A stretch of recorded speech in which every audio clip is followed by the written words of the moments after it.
Oui, vous nous avez rassuré au moins à un endroit, c'est ce travail des scientifiques qui partagent et donc à terme les connaissances augmentées et puis aussi l'expérience humaine qui valorise ce partage.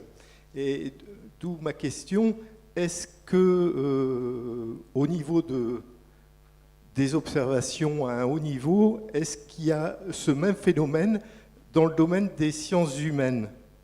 Parce que je pense qu'il y a eu beaucoup de progrès de connaissances, chacun dans son domaine, et comment on pourrait imaginer qu'il y ait ce même partage au niveau des différents départements des sciences humaines? Et je crois que ça aurait une incidence heureuse. Euh, J'aspire au ruissellement des sciences humaines pour favoriser la démocratie participative. Merci.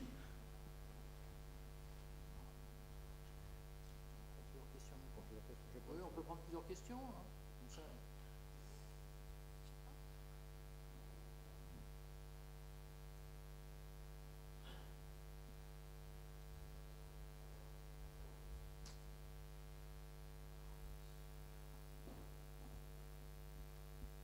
Bonsoir. Alors moi, pour ma part, j'évolue professionnellement dans une structure, je pense, qui place de plus en plus le système du commun dans son organisation, en termes de, voilà, de désiloter, casser un peu les silos, mettre la bienveillance et le partage des connaissances et puis l'être humain au milieu de l'organisation. Par contre, j'avoue que je suis sceptique au niveau du commun sur l'absence de contrôle et de reporting. Et est-ce que réellement c'est viable?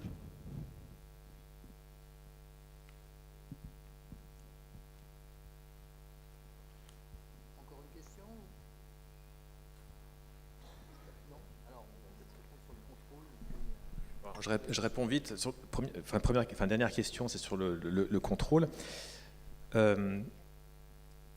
J'ai pas dit qu'il n'y avait pas de contrôle, en fait, ou alors je me suis mal exprimé.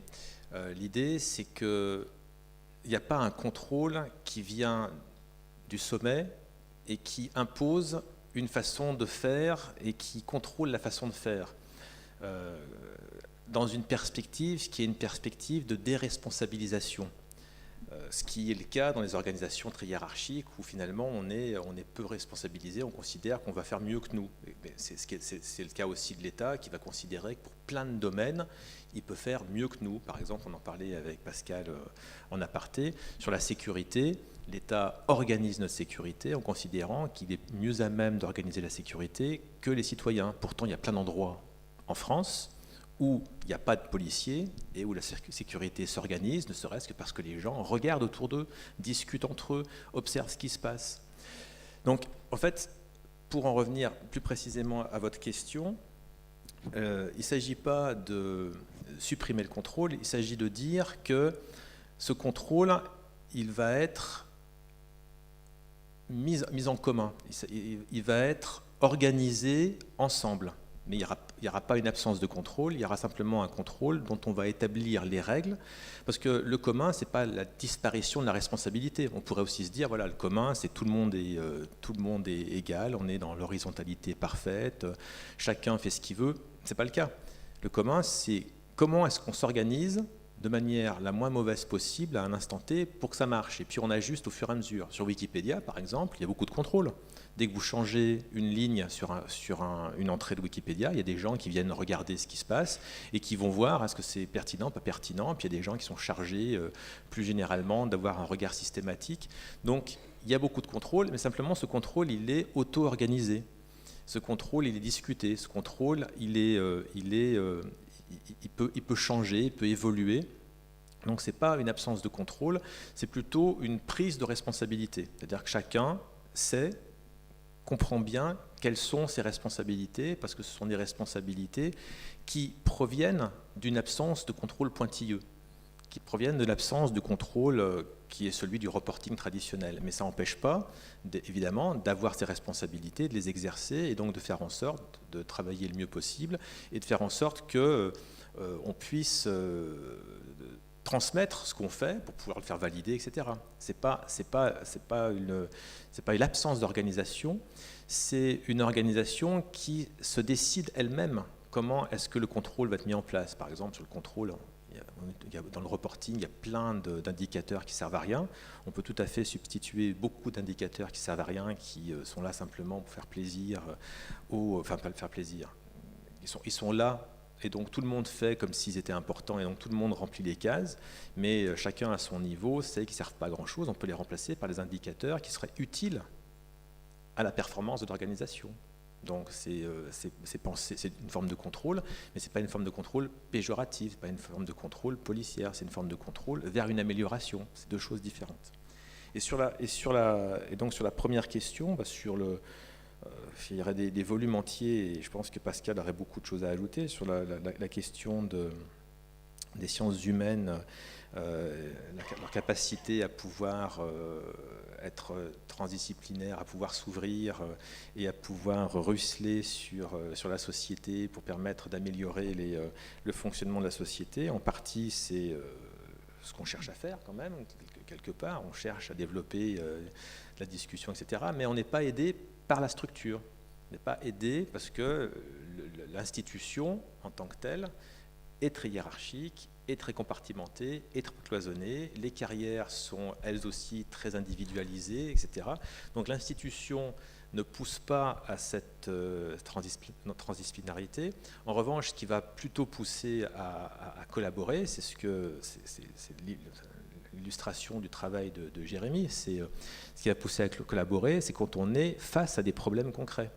Quand le chercheur il est interpellé sur des choses qui sont très pragmatiques, le chercheur tout seul, dans sa discipline, il n'a pas toutes les réponses. Et donc, il va être obligé de travailler dans le transdisciplinaire. Et donc, obligé de faire en sorte de mettre son intelligence en connexion avec celle des autres pour essayer d'affronter les problèmes. Donc, il y a un fonctionnement, une construction institutionnelle qui pousse plutôt à la spécialisation, ce qui en partie est une très bonne chose. On a besoin de gens qui se spécialisent pour qu'ils puissent produire des connaissances de plus en plus pointues.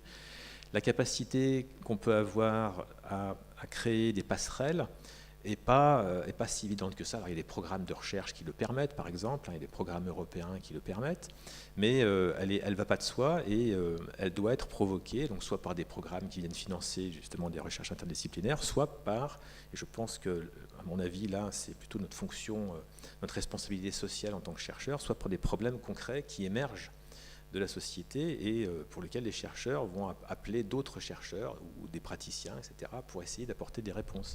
Donc c'est vraiment autour du concret, autour de l'opérationnel qu'on peut apporter, qu'on peut générer de la transdisciplinarité.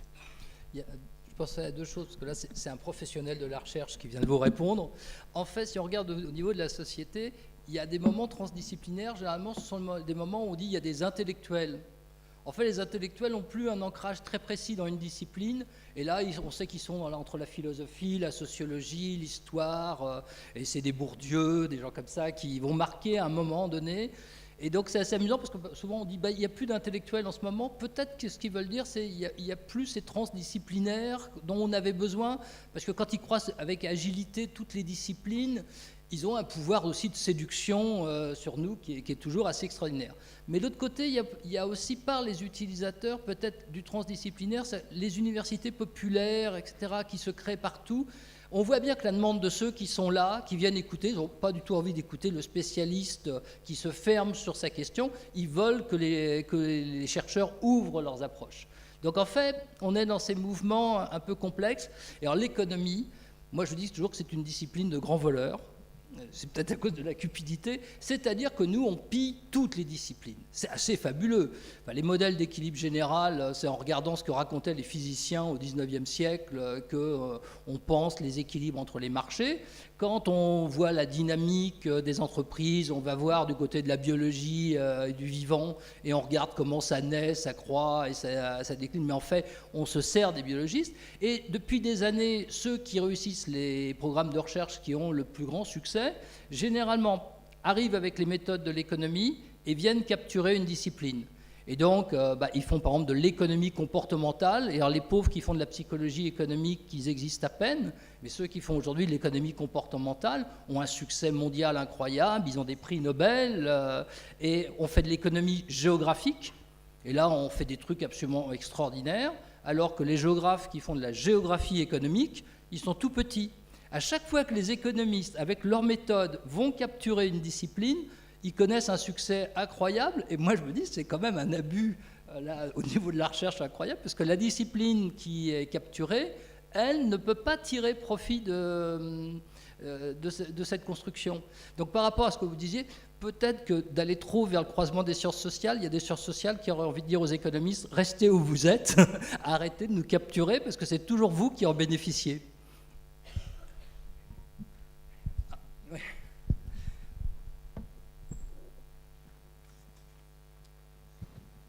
J'interviens très très rarement dans Confluence des Savoirs, et pourtant j'ai été avec Guy Bariolade qui est là-bas, et François Juillet qui n'est pas là. Je ne sais pas si c'était une soirée d'après-boire quand nous avons créé cette association.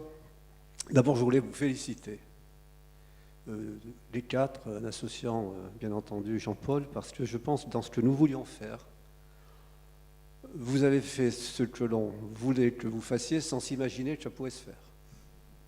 Voilà, ça c'est la première remarque. La deuxième remarque que je voulais faire, c'est que Confluence des Savoirs, c'est un commun. Et Jean-Paul a dit tout à l'heure que ça a duré depuis 17 ans, tu as dit. Et pourquoi ça dure depuis 17 ans? Parce que c'est un commun. Et je suis président depuis 17 ans des journées de l'économie. Je crois que ma seule fonction, une fois par an, c'est de signer... pas de journée d'économie, pardon, lapsus révélateur. Mais parce que je pense que plus voleur que les économistes, il y a les gestionnaires. Mais je repars sur... Et la seule façon où je suis président, c'est qu'une fois par an, Jean-Paul me fait signer un papier qui va à la préfecture où je suis président, ou alors quand on change de trésorier, je signe un papier pour la banque. Et la Confluence des Savoirs, elle a tout ce que vous avez dit, et on a fait comme M. Jourdain, du commun sans le savoir. On s'est donné des règles, ces règles n'ont jamais été écrites, mais elles ont toujours fonctionné. On a toujours fonctionné en groupe pour savoir qui on allait inviter. Sur quoi ça s'est basé, j'en sais rien. Sur l'envie de faire. On est très exigeant, c'est-à-dire que n'importe qui ne peut pas venir. Et on a quelque chose qui est très important, et ce que ne sait pas le public, c'est qu'après la réunion, la conférence, on se réunit et on va casser la croûte pour, d'abord, pour avoir le plaisir de discuter avec les intervenants, et puis deuxièmement, pour se dire, mais ça produit bien ensemble, est-ce que ça va durer? Et la troisième chose, je vais être un peu long, je voulais dire, j'ai eu la chance de travailler au CERN à Genève en 1989. Et je reviens sur ton expérience, Jérémy, et je trouve que cette expérience, elle doit être publiée, non pas sous la forme des publications scientifiques, d'autres le feront, mais elle doit être publiée sur une histoire à raconter. Et cette histoire à raconter, elle peut germer, parce que tu peux donner l'envie à d'autres de le faire. Et un commun qui a des enclosures, c'est le web. Et comment est né le web? Il est né au CERN, à Genève. Il faut imaginer une organisation dans laquelle il y a à peu près 2000 ingénieurs et techniciens, et il y a 5 ou 6 000 chercheurs du monde entier qui vont venir picorer, travailler. Et Tim Berners, qui est un Écossais, il y a au CERN, pour faire fonctionner le tout, une cafétéria. Une grande cafétéria avec un grand mur, je dirais beaucoup plus grand que cet écran, où les gens viennent poser des post-it pour dire bon, qui c'est qui est venu coincer mon fil à 2 km sur Terre, qu'est-ce qui s'est passé? Et Tim Berners se dit, mais on a un ordinateur. Tout le monde a des ordinateurs, tous nos chercheurs ont des ordinateurs. Eh bien, je vais créer une adresse, mon adresse. Et à partir de cette adresse, tout le monde pourra me téléphoner, mais si vous êtes comme moi, vous pourrez créer votre adresse. Et ce commun, qui existe toujours, dont certains sont cherchés à s'emparer, voilà. C'est parti d'une idée d'un grand monsieur, Et je pense, Jérémy, que ce que tu as fait, je le redis, et ce que vous avez fait tous les deux, ça mérite une histoire, et puis derrière, un théoricien qui racontera quelque chose. Mais je crois que c'est la graine qui va faire avancer les choses. Et merci beaucoup.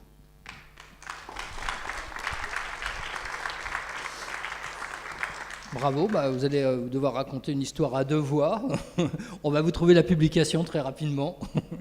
Et merci beaucoup, en tout cas, pour votre analyse et votre témoignage. Bonsoir. Oui, j'avais une petite question. Excusez-moi, je ne savais pas que c'était fini. Ça donne, bon, je connais les communs, mais très très peu. Voilà. Par contre, c'est passionnant tout ce que vous proposez. Et la question, c'est est-ce qu'il y a des lieux qui peuvent porter des communs? Comment expliquer? Parce qu'un commun, il faut le construire. Là, tout le monde n'est pas artiste comme monsieur et avoir des intuitions phénoménales. Mais voilà, mais on sent en tant que citoyen lambda qu'on ne pourra résoudre les choses qu'ensemble. Et sans passer par les États, puisqu'ils sont impuissants pour beaucoup de choses. Donc, mais comment construire? Parce que quand, voilà, on n'est pas forcément doué pour créer un commun ou voilà. Donc, est-ce qu'il y a des lieux pour ça dans votre travail? Est-ce que voilà? Il y a beaucoup de structures, enfin beaucoup. Il y a des structures qui fonctionnent comme des communs et qui en plus cherchent à diffuser cette manière de fonctionner, parce que, je vous l'ai dit, il y a une dimension très politique derrière, très militante, et en particulier sur Lyon, si vous voulez aller creuser un peu et aller même les voir, il y a 2 structures qu'on peut retrouver sur Internet. Il y en a une qui s'appelle la Mine, M-Y-N-E, donc qui est un bio-hackerspace. Donc, je ne vous dis pas ce que c'est, si ça vous intéresse, vous irez voir sur le site, donc c'est lamine.org. Et le deuxième, c'est une structure qui s'appelle Coexistence. Et donc c'est aussi, on tape Coexistence sur un moteur de recherche, Coexistence Lyon, vous trouverez. Donc la deuxième, Coexistence, a pour objet de diffuser la culture scientifique à travers justement cette notion de commun de la connaissance. Et la première, la Mine, c'est une structure qui aide à incuber des projets de toutes sortes, qui peuvent être des projets artisanaux, mais aussi des projets en informatique, etc. Mais avec cette idée de fonctionner sur une base de communauté, faire en sorte que les gens travaillent les uns avec les autres et se rencontrent, parce que c'est de la diversité que vont naître les idées. Et donc ces 2 structures ont vraiment dans leur ADN organisationnel la notion de commun et sont tout à fait prêtes à partager leurs connaissances et leur mode d'organisation. Et aussi, le commun, c'est une philosophie. Donc je pense que si vous demandez à n'importe quelle organisation qui se réclame du commun, elles vous guideront, en fait. C'est vraiment dans la base de ces projets. C'est-à-dire que moi, si quelqu'un m'envoie un mail en me disant « voilà, j'ai une idée, je ne sais pas comment faire », évidemment que ça fait partie du processus d'accompagner aussi ça. Je pense que n'importe quelle structure qui se réclame du commun sera aussi dans cet accompagnement. Donc si n'importe qui a une idée qui se rapproche de ceux qui l'ont réalisée, et ça sera un accompagnement, et c'est la plus belle victoire en fait des gens qui ont mené ces projets, c'est de se dire que ça emporte d'autres. Donc je pense que c'est la solution la plus simple, c'est de se rapprocher des pionniers de ce système à mon avis. Eh bien, c'est un mot de conclusion. Ah non, encore une question. Oui. On doit rendre à 20h30 la salle. Bonsoir, Daniel Moignet. Je pensais, vous parliez des communs, ça me fait penser à ma vie un petit peu, parce que j'ai été pendant pas mal d'années dans l'industrie, après dans les ressources humaines, et depuis quelques années, expert économie. J'ai écrit 3 livres en plus. Et je cherchais souvent un système commun pour faire passer une idée de base, c'est remonter le niveau de la France par le bas, et que j'ai mis en place depuis pas mal d'années. Mais je n'ai encore pas trouvé de système, trouver des gens qui réfléchissaient comme moi, ou des économistes également.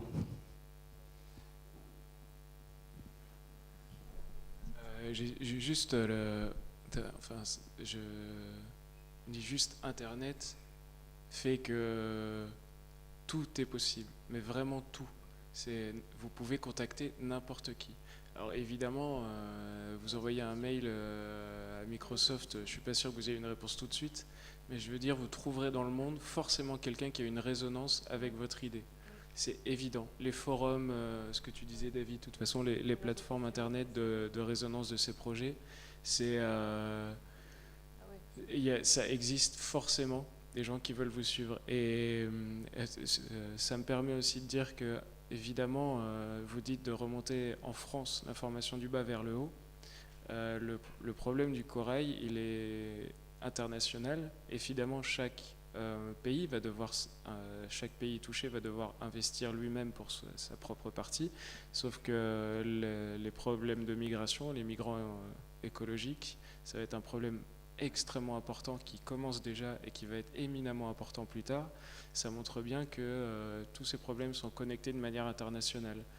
Donc évidemment, faire remonter des informations d'ailleurs, à Paris par exemple, c'est complexe. Mais je pense que ça va, encore une fois, on est dans une période de transition vers les communs et on est aussi dans une période de transition où en fait ça va être plutôt comment dans un petit village de France on donne l'information au niveau international. Et Internet est une bonne idée, mais voilà, et il va falloir trouver des systèmes parce qu'on n'a plus de problèmes locaux quasiment. Évidemment, la vie au jour le jour du village, etc., ça je pense que c'est très bien organisé par les communs. Et maintenant, l'étape d'après, ça va être des communs au niveau international. De toute façon, vous savez que pour faire avancer vos projets, vous pouvez tous envoyer un mail à Jérémy et qu'il aura une solution à vous proposer. Bonne soirée.